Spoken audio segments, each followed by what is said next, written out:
একদিন এক লোভী কুকুর একটি কসাইয়ের দোকান থেকে এক টুকরা মাংস চুরি করল।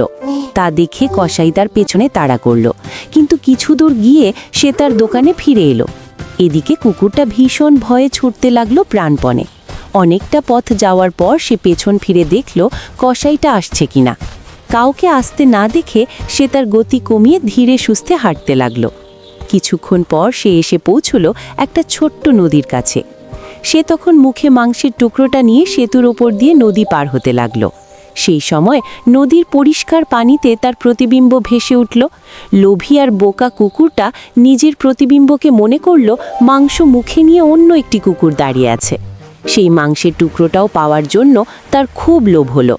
সে এবার অন্য কিছু চিন্তা ভাবনা না করে নদীর পানিতে ঝাঁপিয়ে পড়ল। সঙ্গে সঙ্গে স্রোত তাকে ভাসিয়ে নিয়ে গেল।